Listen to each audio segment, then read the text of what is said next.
આપણા સમાજની આ લડાઈ, જે આપણા સમાજની આ વિચારોની લડાઈ, જે આપણા ક્રાંતિકારો 150-200 વર્ષથી લડતા આવે છે, એ લોકો હજી થાક્યા નહીં. અંગ્રેજો સામે, મુગલો સામે, બ્રિટિશ સામે, સરકારો સામે આટલા બધો અવાજ ઉઠાવ્યો, આટલી બધી લડાઈ લડી, તો શું તમે તમારા સમાજ માટે, તમે તમારા ગામડાઓ માટે, તમે તમારા હક માટે 2-5 કલાક નહીં આપી શકતા? નીતેશભાઈ અલાવાનું ભાષણ જોઈને આખી પબ્લિક શોક થઈ ગઈ. એ રિયાલિટી છે, એનો ખૂન બોલે છે, એનો ડીએનએ બોલે છે. આજે આપણે નાત જાતમાં, કાકો બાપો, પાર્ટીમાં, ધર્મમાં, નાડલી જાત, મોટલી જાત, હરિજન, હરેક વસ્તુમાં ભેદભાવ રાખીએ છીએ. સમાનતા રાખવી પડશે, એકતા રાખવી પડશે, બધા લોકોને એક થવું પડશે. જ્યારે જ્યારે સમાજની વાત આવે છે, ત્યારે ત્યારે આવો કાર્યક્રમ કરનારને રાતનું પ્રેશર હોય છે, આ પતવાય છે. આમાંથી જે સ્ટેજ પર બોલતા હશે, જે આનું કાર્યક્રમનું ઓર્ગેનાઇઝ કર્યો છે, એવા લોકોને ઘણી બધી વસ્તુના સામના કરી પડવા રહ્યું છે. વિસ્થાપિત સંપાદન થવાના એ બાજુના ગામડાના સરપંચોને કેટલું બધું રાતોરાત પ્રેશર આવી રહ્યું છે. એ હમણાં ટૂંક સમયમાં રિલીઝ થવાનું છે.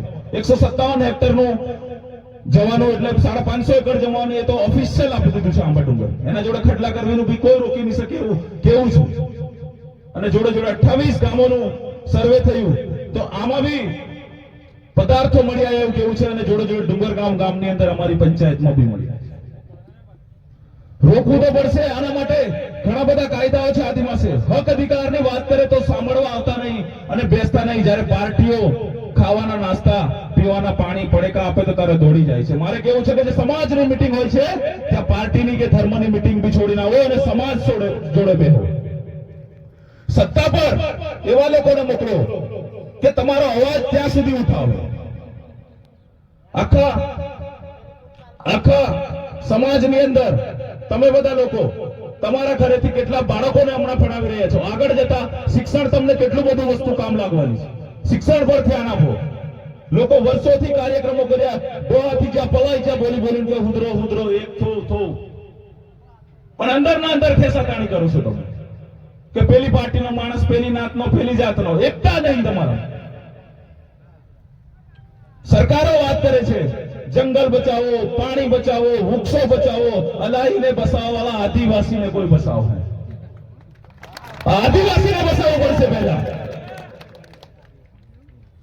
એટલે મેં કહું છું કે આપણે જ્યારે બી સરકાર સામે રજૂઆત કરવી હોય કે તમારા અધિકાર હકનો પ્રશ્ન હશે, સવાલ હશે, ત્યારે આવા યુવાનો કે આવા વડીલો આ મહેનત કરીને તમને 5 કલાક કે 1 કલાક આ ભાષણ કે આ વક્તવ્ય ભાષણ તમને સાંભળવા બોલાવે તો ઘરેથી શાંતિથી ટાઈમ લઈને આવો, અહીંયા બેસો અને સાંભળો. આ જ વસ્તુ કામ લાગવાનું છે આગળ જતા. બિરસા મુંડા 150 વર્ષ પહેલા 1975 થી 2000 સુધીમાં તો માણસ 25 વર્ષ લડીને કરીને મરી ગયો. 25 વર્ષની ઉંમરે ની લગન છે નહીં, કઈ નહીં, કોઈ સોરા પૈરાનું નહીં વિચાર્યું. આપણે કે નહીં જવાનું, આ યોજનાનો લાભ નહીં આલે, પેલા અમને દેખી રહે, પેલા ત્યાં આયા નહીં એમ કહે. અને આ તમારા હકનું છે. ચૂંટણીઓ રાજકારણો પછી આવ્યો, પહેલા એ માણસ લડે છે. એ લડ્યા તો ત્યાં ટુકડા તોતે ડબલ નકલી તે તમે ખેડી ખો. આજે સૌરાષ્ટ્રની અંદર પોસ એકડના લાંબા પટ્ટા, અહીંયા જરી ગમતી કોતડી में જગ્યા હોય તે તમે સમાજની નાની લડાઈ આવે તો આવતા નહીં. अरे डर क्यों रहे हो? युवाओं को कहता हूं भर्ती में और तलाटी की एग्जाम में लाखों लोग युवा फॉर्म भरते हैं. जब एक एमएलए का फॉर्म भरना होता तो 2 ही लोग फॉर्म भरते. આવનાર સમાજની અંદર તાલુકા જિલ્લાની ઇલેક્શન હોય કે કઈ બી હોય, જે સમાજની વિચારધારા લઈ લડશે એવા 100 યુવાનો તૈયાર કરવાના છે, જે સમાજ માટે અવાજ ઉઠાવશે.